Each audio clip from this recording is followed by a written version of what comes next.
but their implied promise is quick fix illusion. The chronic underlying needs are not addressed. Solutions are truncated from the principles that grow long-term quality of life results. We're back to cotton candy satisfaction, and the results we're getting in our lives validate it. There is no way quality of life can grow out of illusion. The quick fixes, platitudes, and personality ethic techniques that violate basic principles will never bring quality of life results. So how do we discover and align our lives with true north realities that govern quality of life? The potentiality of the 4 human endowments. As human beings, we have unique endowments that distinguish us from the animal world. These endowments reside in that space between stimulus and response, between those things that happen to us and our response to them.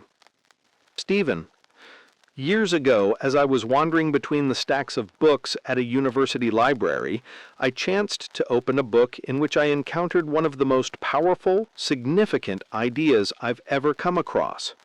The essence of it was this: between stimulus and response, there is a space. In that space is our power to choose our response. In our response lies our growth and our freedom. That idea hit me with incredible force. In the following days, I reflected on it again and again. It had a powerful effect on my paradigm of life. I began to discover in that space my own ability to make a consciously chosen response. The endowments that reside in this space, self-awareness, conscience, creative imagination, and independent will, create our ultimate human freedom, the power to choose, to respond, to change. They create the compass that empowers us to align our lives with true north. Self-awareness is our capacity to stand apart from ourselves and examine our thinking, our motives, our history, our scripts, our actions, and our habits and tendencies. It enables us to take off our glasses and look at them as well as through them. It makes it possible for us to become aware of the social and psychic history of the programs that are in us, and to enlarge the separation between stimulus and response. Conscience connects us with the wisdom of the ages and the wisdom of the heart. It's our internal guidance system, which allows us to sense when we act or even contemplate acting in a way that's contrary to principle.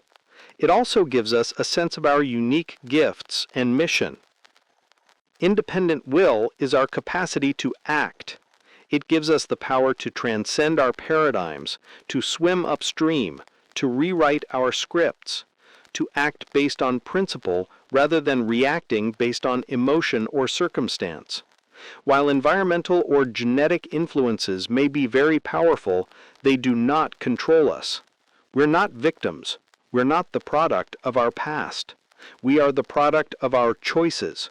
We are responsible, able to respond, to choose beyond our moods and tendencies. We have willpower to act on self-awareness, conscience, and vision. Creative imagination is the power to envision a future state, to create something in our mind, and to solve problems synergistically. It's the endowment that enables us to see ourselves and others differently and better than we are now. It enables us to write a personal mission statement, set a goal, or plan a meeting. It also empowers us to visualize ourselves living our mission statement even in the most challenging circumstances, and to apply principles in effective ways in new situations.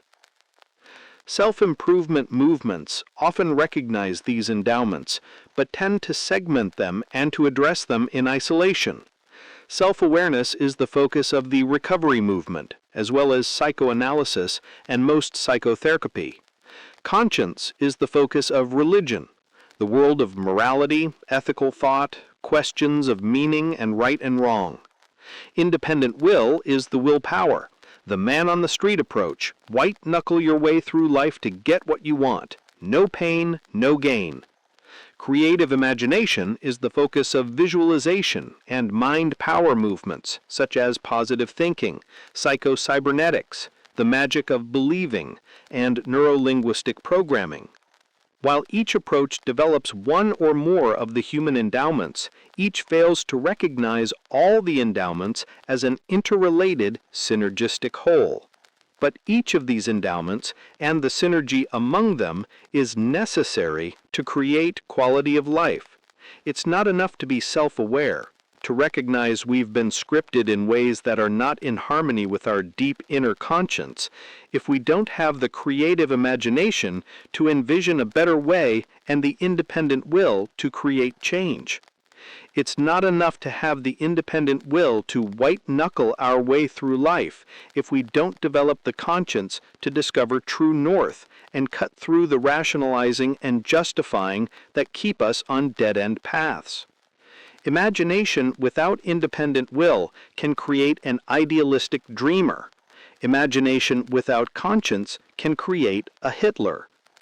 The development of each of the four endowments and the synergy between them is the core of personal leadership. This is what empowers us to say, I can examine my paradigms, I can examine the results they're producing, I can use my conscience to determine new paths that are in harmony with principles and with my own unique ability to contribute. I can use my independent will to make choices to create change. I can use my creative imagination to create beyond my present reality, to find new alternatives. How to develop your endowments. We all have each of these endowments. We've all had moments of self-awareness. We've had times when we've listened to and acted in harmony with some inner imperative. We've had experiences where we acted based on what we felt was important instead of reacting to emotion or circumstances. We've had moments of vision, moments of inspired creativity. But whether we consciously recognize it or not, we've undoubtedly also had times of incredible blindness. Times when we've ignored or resisted the urging of that inner guidance system, moments of highly reactive behavior, moments without vision or imagination. The question is, how fully have we developed our unique endowments, and how powerful is the synergy in our lives? We'd like to suggest you take a moment and give serious consideration to the questions below. Your answers will give you some idea of the degree to which you've developed and are currently using these endowments in your life. After going through these questions, add up your score for each of the four endowments. Measure your score in each of the sections by the following key: 0 to 7, inactive endowment; 8 to 12, active endowment; 13 to 16, highly developed endowment. Building these endowments is a process of nurturing and exercising them on a continuing basis. Although there are many ways to nurture these endowments, in this chapter we'd like to suggest one powerful way to develop each and cultivate the synergy among them. Nurture self-awareness by keeping a personal journal. Keeping a personal journal is a high-leverage Quadrant 2 activity that significantly increases self-awareness and enhances all the endowments and the synergy among them. What things would you write about in a personal journal? If you don't like a result you're getting in your life, write about it. Get it out on paper. Notice how the law of the harvest operates in your life. See how consequences flow from root causes. See how results can be traced to paradigms, processes, and habits. If you're not sure why you still do some things that you know are harmful or self-defeating, analyze it, process it, write it down. If your parents did something that drove you nuts and you said to yourself, "When I'm a parent, I'm never going to do that," and then you find yourself doing it, write it down. It builds awareness of your scripting. It helps you to make wise choices.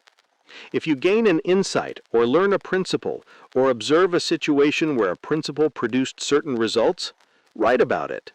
If you feel some inner prompting and you either follow it or ignore it, write about it and what happens as a result. The process helps you pay more attention to that inner guidance system. It strengthens and educates your conscience. If you make a commitment to yourself or to someone else, write about the way you use your independent will to carry it out. If you commit to exercise 4 times a week, evaluate the factors that empowered you to do it, or explore the reasons why you didn't. Was your commitment half-hearted, hasty, or unrealistic? Was mind over mattress too great a challenge for your current level of independent will? Did your commitment you made to yourself receive the same priority as the commitments you make to others? Increased awareness of your independent will helps you develop it. Envision possibilities and write them down. Dreaming builds creative imagination. Then test your dreams. Are they based on principles? Are you willing to pay the price to achieve them? As you develop your imagination, you can use it to create in your mind what you hope to create in your life. It's the blueprint before the finished house, the director's vision before the stage performance. It's creating the long-term, mid-range, and short-term goals that help translate vision into reality. You may find you're living with unfulfilled dreams. You may be resigned, feeling you're settling for second best, and thinking if only things were different, you could fulfill those dreams. But if you pay the price and hammer it out, you may find your dreams are delusions. You're wishing and waiting and wanting something that will never bring quality of life. Stand apart from your dreams. Look at them. Write about them. Wrestle with them until you're convinced they're based on principles that will bring results. Then use your creative imagination to explore new applications, new ways of doing things that have the principle-based power to translate dreaming to doing. Keeping a personal journal empowers you to see and improve on a day-by-day basis the way you're developing and using your endowments. Because writing truly imprints the brain, it also helps you remember and apply the things you're trying to do. In addition, it gives you a powerful contextual tool. As you take occasion, perhaps on a mission statement renewal retreat, to read over your experiences of past weeks, months, or years, you gain invaluable insight into repeating patterns and themes in your life. Educate the conscience by learning, listening, and responding. The existence of conscience is one of the most widely validated concepts in psychological, sociological, religious, and philosophical literature throughout time. From the wisdom literature's inner voice, to psychology's collective unconscious, even to Walt Disney's Jiminy Cricket, this endowment has been recognized and addressed as a major part of human being. Freud said that the conscience is primarily a product of our early life and culture. Carl Jung acknowledged the social conscience, but he also spoke of the collective unconscious that taps into the universal spirit of all men and women. As we work with companies in developing mission statements, we see repeated validation of the collective unconscious. When most people get into their deep inner lives, regardless of their culture, upbringing, religion, or race, they seem to have a sense of the basic laws of life. Nevertheless, most of us work and live in environments that don't nurture the development of the conscience. To hear conscience clearly often requires us to be still, or reflective, or meditative, a condition we rarely choose or find. We're inundated with activity, noise, social and cultural conditioning, media messages, and flawed paradigms that dull our sensitivity to that quiet inner voice that would teach us of true north principles and our own degree of congruency with them. But if we stop and search deeply with an honest heart, we can tap into that inner wellspring of wisdom. Stephen. Some years ago, I was invited to a university to participate in a week-long forum that dealt with many problems and issues of current interest. I was one of a number of people invited, each of whom represented different viewpoints and backgrounds. On the second night, I was invited to speak at a sorority fraternity exchange at a sorority house on the subject of the new morality. The house was packed with about 150 young people.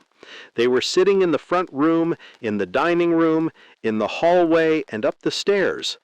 I had a terrific sense of being overwhelmed and surrounded, and I felt very alone. I put forth my point of view that there is a set of principles that are universal and that operate independent of any individual. I sensed throughout my entire presentation considerable resistance and disbelief. When it came to the question and answer period, two articulate students began to express themselves strongly in favor of the situational ethic of the new morality. The new morality was based on the idea that there are no absolute truths and standards, but that each situation must be looked at in terms of the people involved, as well as other factors that might be present. One student was particularly effective and persuasive in giving an example of an issue that he believed had no foundation in absolute right or wrong or principle, but was right depending on the situation. Though I sensed considerable support for this point of view, I continued to make my case for universal principles, such as the law of the farm, integrity, moderation, self-discipline, fidelity, and responsibility. I knew I wasn't getting through, and that the students thought I was pretty much out of it. I tried to reason that terrible consequences resulted from violating the principle involved in his issue. The persuasive student in the front row didn't buy it. I asked him directly what would happen if a person were to take poison unknowingly. Would it not bring on terrible consequences? He answered that it was a poor analogy, that I wasn't giving enough value to the freedom that individuals have. At this point, I knew that we weren't getting anywhere, so I looked up at everyone and said, "Each of us knows in our heart the truth of this matter. We all have a conscience. We all know. And if you will take a few moments and just reflect and listen carefully to what your heart tells you, you will know the answer." Many sneered and jeered at this idea. I responded to this ridicule by renewing the challenge.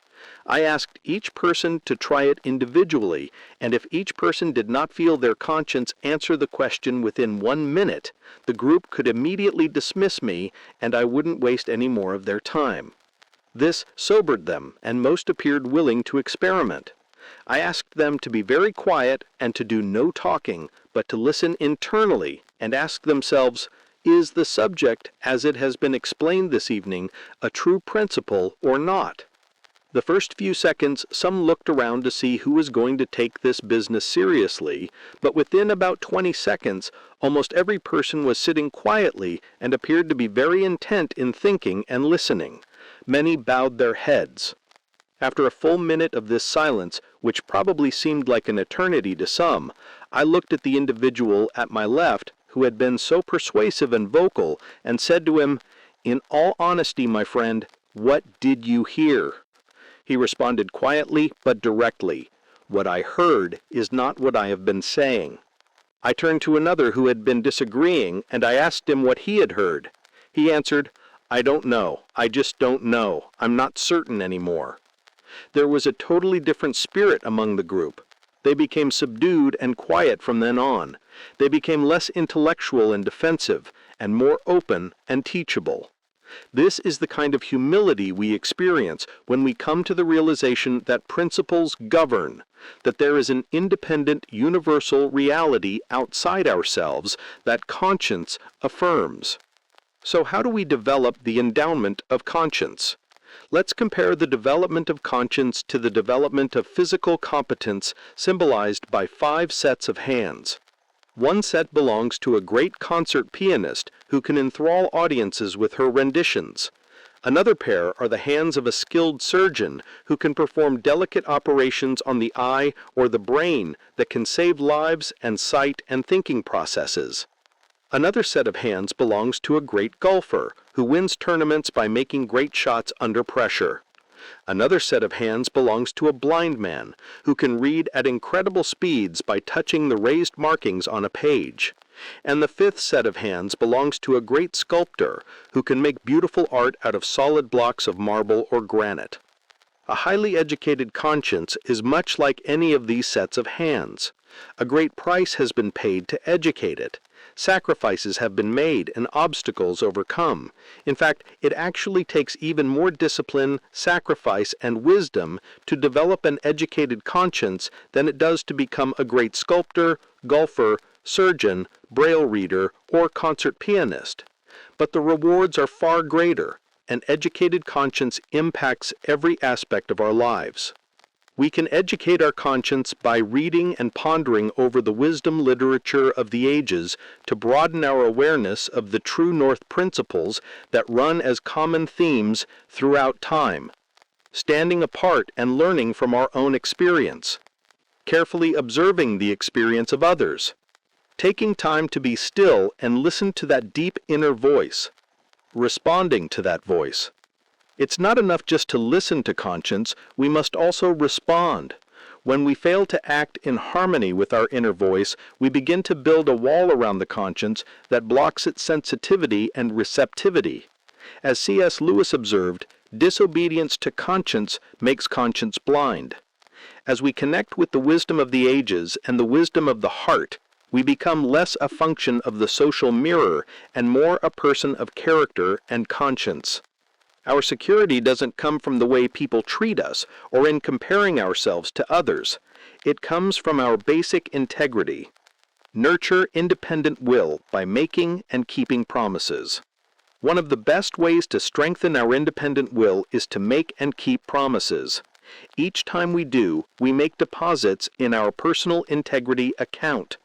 This is a metaphor that describes the amount of trust we have in ourselves, in our ability to walk our talk. It's important to start small. Make and keep a promise, even if it means you're going to get up in the morning a little earlier and exercise.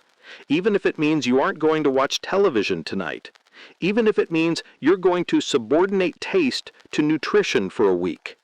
Be sure you don't violate that commitment. And be sure you don't overpromise and underdeliver. Don't risk making a withdrawal from the personal integrity account. Build slowly until your sense of honor becomes greater than your moods. Think carefully about the full reality you're in, and based on that careful thought, move into it and say, I will do this. And then, no matter what, do it. Little by little, your faith in yourself will increase. And if the thing you've committed to do is principle-centered, you gradually become a little more principle-centered. You keep the promise to yourself, and your own integrity account goes up. At one time, I counseled with a man whose life was totally broken. It was filled with sloppiness and flakiness. He would put in appearances from time to time like a flying fish that would shimmer into the sunlight, then plow back down into a life of procrastination and selfishness, buffeted by all the urgent things that were afflicting him. I began to encourage this man to tap into his unique human endowments and to start in very small ways. I said, will you get up in the morning when you say you're planning to get up? Will you just get up in the morning? He said, how is that going to affect everything else? I said, your body is the only instrument through which you operate in life. If you don't get control of your body, how can you control the expressions that come through your body and your mind? So he resolved each night to get up, but then a whole new mentality seemed to overcome him in the morning. He was an absolute slave. He worshipped the mattress. I tried again. Will you just get up at a certain time for 1 month? He said, I really don't know if I can. Then don't commit to do it. Your integrity is at stake. As you've acknowledged, your life is totally fragmented. You have no internal peace of mind at all. So don't make a promise and break it. Start smaller. Do you think you could do it for a week? Yes, I think I can do it for a week. Will you get up at the time you say you're going to get up for 1 week? I will. I saw him a week later. Did you do it? I did. Congratulations! Already your life is getting integrated at a very small level. Now, what's the next thing you're going to commit to do? Little by little, this man began to make and keep commitments. No one else knew of his plan but a friend and myself who were encouraging him.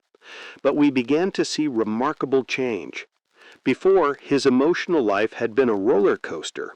His decisions were a function of circumstances and mood. He would make a promise, and it felt great, but when the mood and the circumstance were discouraging, he would get low and break it. And something inside him would break, his integrity. But as he began the process of making and keeping small promises, his emotional life evened out. He found that making and keeping promises to himself increased his ability to make and keep promises to others as well. He discovered that his lack of integrity had been a great impediment in his relationships with other people. Out of his private victories, public victories began to come. As one wise man observed, the greatest battles we fight are in the silent chambers of our own souls. We need to ask ourselves, am I willing to be a person of total integrity? Am I willing to apologize when I make mistakes, to love unconditionally, to value someone else's happiness as much as I do my own? Part of our scripting in history may say, no, I'm not. That's not the way I was raised. That's not the environment. But then our independent will says, wait a minute, you're capable of this. You don't have to be a function of your scripting or the social mirror and the expedient path others take. You have the opportunity now to decide your response to all that has ever happened to you. Whether others do it or not is irrelevant. You have the power to look at your own involvement, to observe your response, to change it. To those who say, come on, do you know what it's like out there? We say, come on, do you know the power you have within you? We don't want to offend. We say it in love. Our lives are the results of our choices. To blame and accuse other people, the environment, or other extrinsic factors is to choose to empower those things to control us. We choose either to live our lives or to let others live them for us. By making and keeping promises to ourselves and to others, little by little we increase our strength until our ability to act is more powerful than any of the forces that act upon us. Develop creative imagination through visualization. Imagine the following scenario. Beads of perspiration begin to trickle down your face. The intense heat of the hostile, war-torn, tropical Latin American country makes it almost impossible to breathe.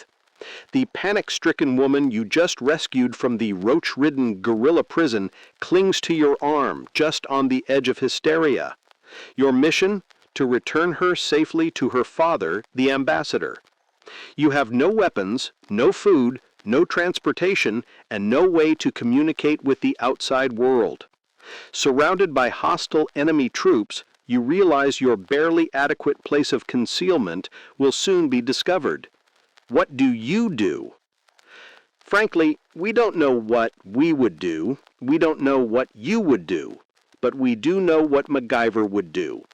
Star of the television adventure series by that name, MacGyver is the master of ingenuity. There doesn't seem to be any situation this miracle man can't handle. He's the enigma of modern crime drama, the man without weapons, the man with the mind. With his vast knowledge and creativity, he makes a reflective parabolic mirror from the remains of a blown-up Jeep in the bushes where he's hiding. Focusing the sun's rays on some enemy ammunition, he creates an explosion and diversion to occupy the troops while he and the woman make their way to an abandoned farmer's shed. Finding bits and pieces of old materials and common household chemicals in the shed, he is able to create explosive devices for future protection. He gathers enough parts from a broken radio to create a homing device that signals the rescue helicopter to pick them up. Fantastic? Yes. Obviously fictional. But how would you like to have a marketing manager like MacGyver? The MacGyver factor, as we like to call it, is the embodiment of the power of creative imagination. It's understanding and being able to apply principles in a wide variety of situations. With the MacGyver factor, you can still get 4 by adding 2 plus 2.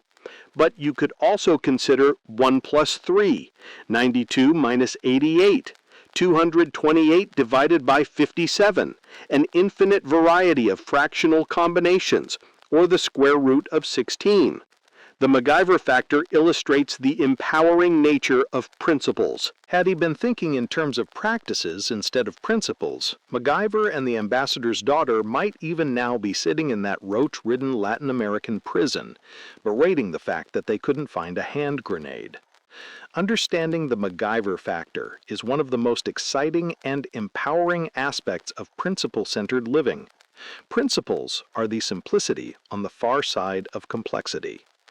In the words of Alfred North Whitehead, in a sense, knowledge shrinks as wisdom grows, for details are swallowed up in principles.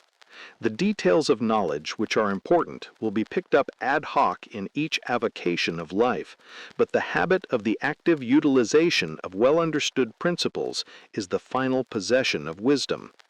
With a solid understanding of principles, we can easily see that the law of the farm applies as well to personal development as it does to growing tomatoes, or that the same principle of synergy that makes it possible for 2 boards to hold more weight together than the combined weight held by each separately also empowers 2 people to come up with a solution better than either could have alone.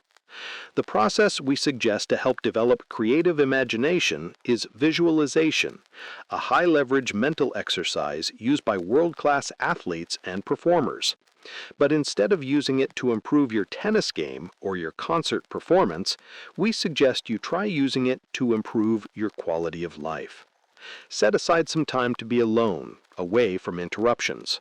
Close your eyes and visualize yourself in some circumstance that would normally create discomfort or pain. Something pushes your button. Your boss yells at you. Your teenage daughter complains that you never buy her any clothes. Your coworker starts a vicious rumor about you. Use your self-awareness to separate yourself from your normal thoughts and feelings the situation would create. In your mind's eye, instead of seeing yourself react as you might normally do, see yourself act based on the principles you are convinced will create quality of life results. See yourself interacting with others in a way that combines courage and consideration. Use the MacGyver factor to see how you might apply principles in different situations. The value of this exercise multiplies when you use it to internalize the principles and values in a powerful mission statement. The best way to predict your future is to create it.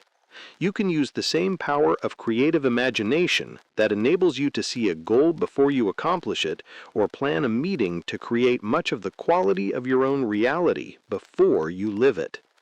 Out of the paradigm that principles exist and that we're only effective to the degree to which we discover and live in harmony with them comes a sense of humility.